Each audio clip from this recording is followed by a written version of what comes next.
जिन शख्सियत के बारे में आपसे बात करने जा रहा हूं वो महान धावक, 3 बार की ओलंपिक विजेता और जिनका नाम विश्व बहुत सम्मान से लेता है। मैं भी उनको बहुत आदर से उनका नाम देते हुए आपको उनका नाम बताता हूं। विल्मा रोडोल्फ। विल्मा रोडोल्फ ने स्पेनिश ओलंपिक में 1960 में 3 बार गोल्ड मेडल जीते थे। 100 मीटर, 200 मीटर, 400 मीटर रेसिंग में। ये कोई ऐसी वैसी प्रतिभा नहीं थी इनके अंदर।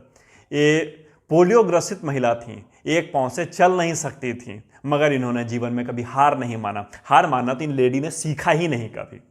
इनका समय जन्म हुआ था। कई बच्चों का जन्म बहुत जल्दी हो जाता है, कईयों का जन्म 9 महीने में जनरली होता है, कईयों का 7 महीने में, 8 महीने में हो जाता है। इनका जन्म 7 महीने में हो गया था, तो इसकी वजह से बहुत तरह की कॉम्प्लिकेशन थी इनके बर्थ के बाद। इनके अंदर वेट बहुत कम था और 4 साल की उम्र में इनको पोलियो मार दिया। पोलियो ने ऐसा इनको जकड़ा, उस समय का अमेरिका अश्वेतों के लिए बहुत ही अच्छा माहौल नहीं होता था। उनको वो सुविधाएं उपलब्ध नहीं थी। उनके लिए डॉक्टर्स अलग होते थे, हॉस्पिटल्स अलग होते थे, उनके इंस्टीट्यूशंस अलग होते थे। उसके बाद भी इनकी माँ ने कभी हार नहीं मानी और माँ ने हमेशा इनको अच्छी मेडिकेशन दिलवाई। अपने घर से कहती हैं कि इनके घर से लगभग 80 किलोमीटर दूर थे हॉस्पिटल्स, फिर भी इनकी माँ इनको डॉक्टर्स के पास ले जाती थी और इनका प्रॉपर इलाज करवाया गया। डॉक्टर्स ने यहाँ तक बोल दिया कि कभी ये लड़की अपने पाँव पर सीधा नहीं चल सकती है। कई बार तो इनको स्कूल में भी अपमानित महसूस करना पड़ा। एक बार की घटना बताती हैं अपने जीवन का कि ये क्लास में ओलंपिक पढ़ाया जा रहा था, ओलंपिक गेम्स समझाए जा रहे थे। इन्होंने क्वेश्चन रेज कर दिया, ये ओलंपिक गेम्स क्या होते हैं, कैसे इसमें पार्टिसिपेट किया जाता है। लोगों ने, टीचर्स ने, बच्चों ने इनका जमकर मजाक उड़ाया और कई दिनों तक इनको अपमानित करते रहे।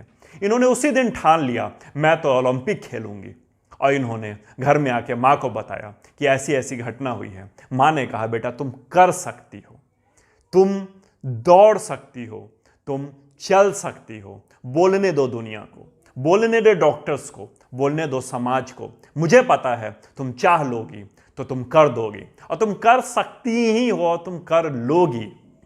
होना क्या था, इन्होंने अपने पाँव में जो एक आर्टिफिशियल लेग होता है जिसके सपोर्ट से पोलियो पेशेंट्स चलते हैं, उसको हटाया।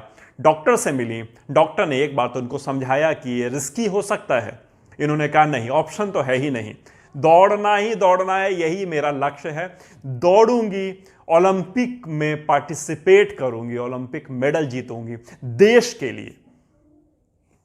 जब आपकी लगन ऐसी हो और पीछे से सपोर्ट इस तरह के मेंटर का हो, जो माँ हो जो ये विश्वास दिला रही हो रोज आपको कि आप कर सकते हो, एक जो पोलियो पेशेंट को एक उम्मीद जताई जा रही हो कि नहीं आप कर सकते हैं, तो फिर बच क्या जाता है करने के लिए। 11 साल की उम्र में इन्होंने बास्केटबॉल खेलना शुरू कर दिया।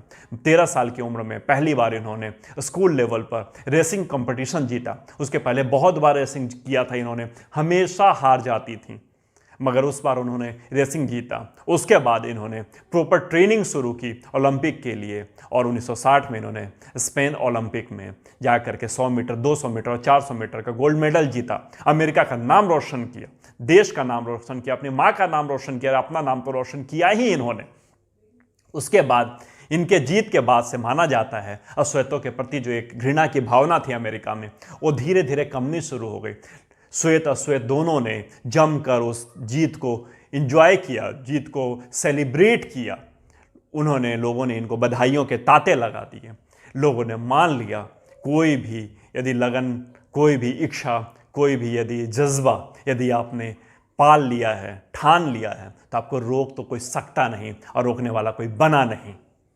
विल्मा रोडोल्फ कोई इकलौती ऐसी नाम नहीं है। लगातार मैं बायोग्राफी सीरीज पर काम कर रहा हूँ, लगातार बायोग्राफीज आप लोगों को मैं देता चला जा रहा हूँ। पूरा मैंने एक पूरा प्लेलिस्ट बना दिया बायोग्राफीज का। सुनिए ऐसे ऐसे नाम, ऐसे ऐसे कर्तव्य, ऐसे ऐसे कारनामे जो आपको सोचने समझने पर मजबूर कर देंगे। रोंगटे खड़े कर देने वाले प्रयोग, रोंगटे खड़े कर देने वाले इनके अनुभव।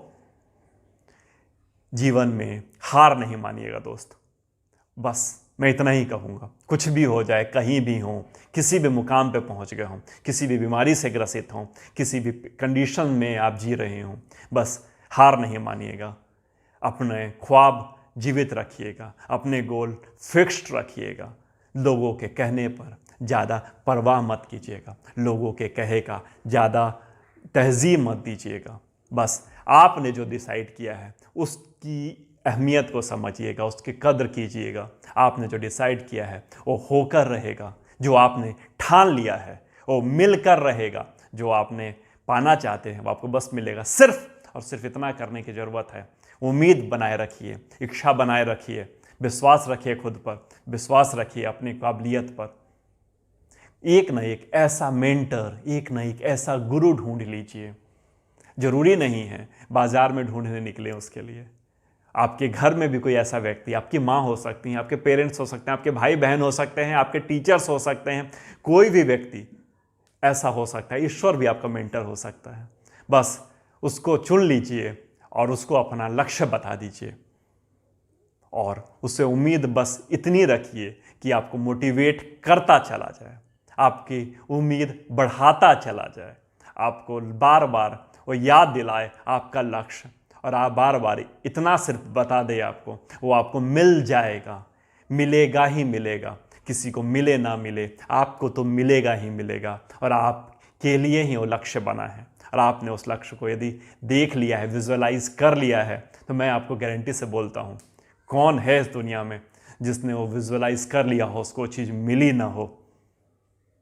आपको भी मिलेगी। चलिए, उम्मीद करता हूँ अच्छा लगा होगा। बायोग्राफी सेशन लगातार बनाते जा रहा हूँ, जितना मन करे पीछे जा कर के, अब तो बहुत सारे हो गए हैं। सुन लीजिएगा, सीख लीजिएगा कुछ इससे। मिलता हूँ बहुत ही जल्दी नए वीडियो, नए एनर्जी के साथ। Have a great day.